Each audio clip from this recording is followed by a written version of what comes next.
Theoretical Perspective, The Promise of Sociology by C. Wright Mills. So, what does sociology hope to accomplish? This is what C. Wright Mills has to say about it. To understand history, we have to first understand the link and differences between troubles and issues in history. Sociological imagination is what Mills refers to as the link between history and then issues and troubles. According to C. Wright Mills, troubles are problems we as individuals face in our daily lives, while issues are problems that society has as a whole. And history is made up of all of these issues and troubles.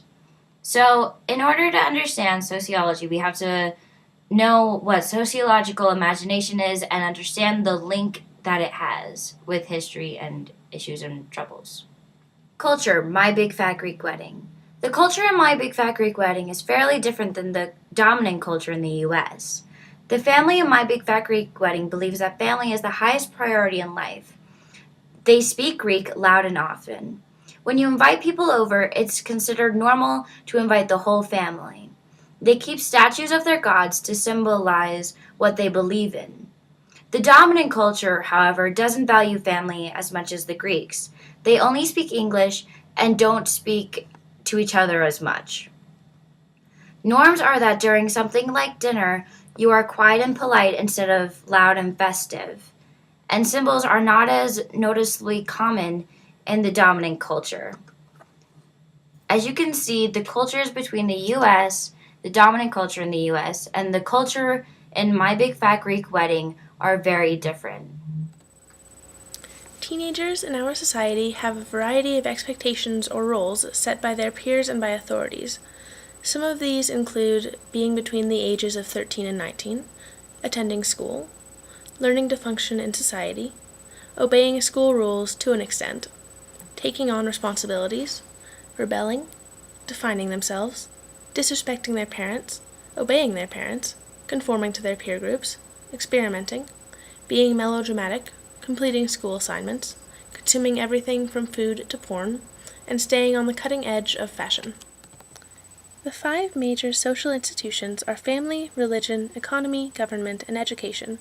The average Boulder family recycles and composts, focusing on conservation of water and energy as well. This promotes environmental conscientiousness and accountability at the most basic level. Religion in Boulder is a quietly unassuming presence. Many religions are available for those who consider worship important, and there is also an atheist and agnostic presence in the city. The unobtrusiveness of religion in Boulder promotes tolerance, if not acceptance. The Boulder economy is part of the national economic recession, but the city's wealth and independence cause us to be less affected by the general financial downturn. This causes many young people, especially those of the filthy rich population of Fairview, to fail to comprehend the value of money, treating it with frivolity and taking it for granted. Boulder is so liberal in its governmental beliefs, with an almost entirely Democratic voting community and more dispensaries than Starbucks, that conservatives are often looked upon with disbelief and condescension.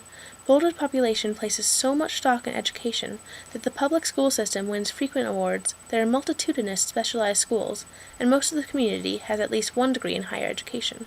This causes many Boulderites to assume that others are highly educated and to look down on those without degrees. Prisons have 3 main goals: to deter people from crime, to keep the community safe, and to rehabilitate criminals into society. Prisons function by simultaneously desocializing and resocializing inmates, or stripping them of their identities in order to fit the inmates with new and improved prison-friendly identities. The facts show that prisons are too often ineffective in achieving their goal of rehabilitation. More than 2/3 of prisoners, without the tools to function in society, are rearrested within 3 years of their release. Many prisoners are habitual criminals, undeterred by any threat, and many more commit crimes while intoxicated, clearly unable to think rationally and thus understand the potential results of their actions. These ineffective prisons are expensive. In 2007, prisons cost taxpayers $44 billion in the United States alone. This money could have been put to better use in education, which would actually be more effective in deterrence of crime than jail.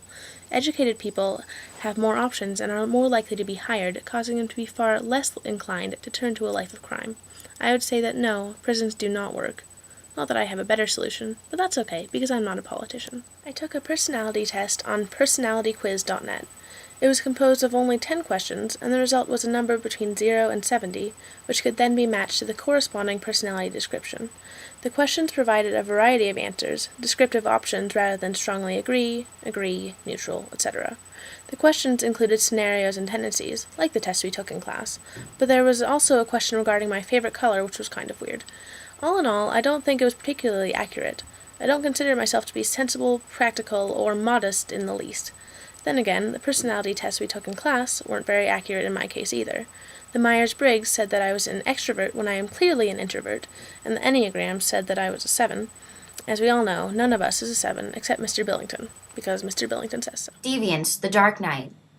In The Dark Knight, the protagonist, Batman, is trying to stop the antagonist, the Joker, from destroying the city.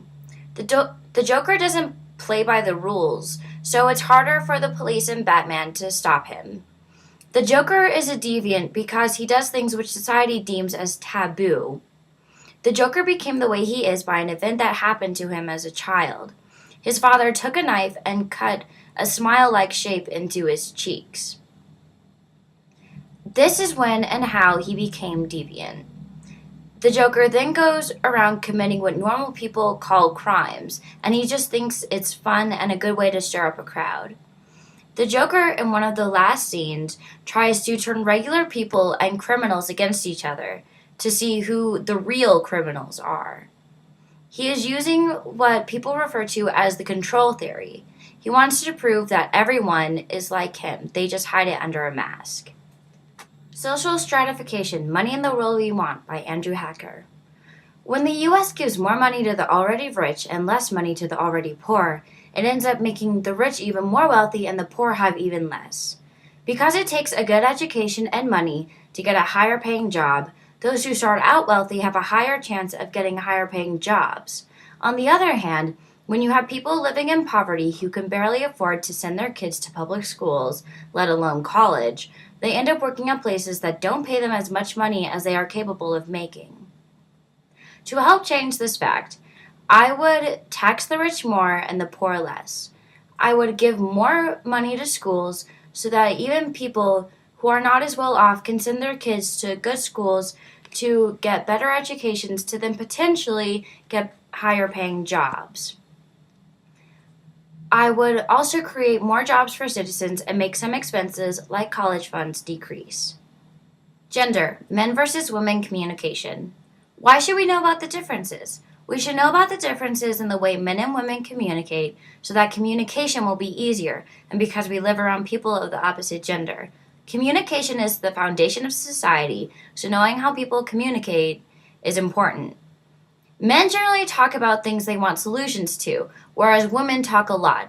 They talk about personal issues, social events that have or have yet to happen. They talk about their problems and things that don't really matter.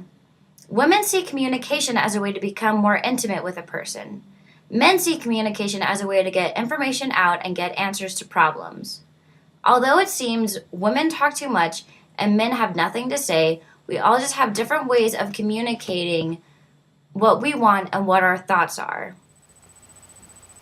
According to the Intelligence Project, an organization that monitors hate, universities and other schools are the third most common location for hate crimes in the United States.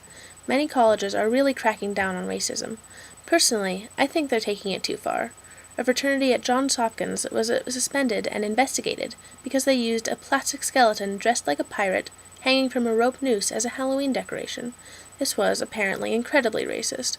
Presumably, the administration thought it had to do with lynching, but seriously, overkill.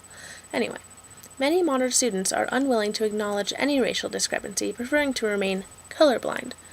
However, recent studies show that lecturers from ethnic minorities make less than their white counterparts and are more likely to be on insecure, short-term contracts. Many black academics feel as if they have greater workloads than their white colleagues, though what they do is undervalued. In addition, the tightening of immigration laws and the aftermath of 9/11 have made many, students and professors alike, more comfortable with expressing racist attitudes, especially toward foreigners and Muslims. The administrations of many universities seem to be quietly racist, and it is very likely that this attitude trickles down to the students, promoting a vicious cycle of racism.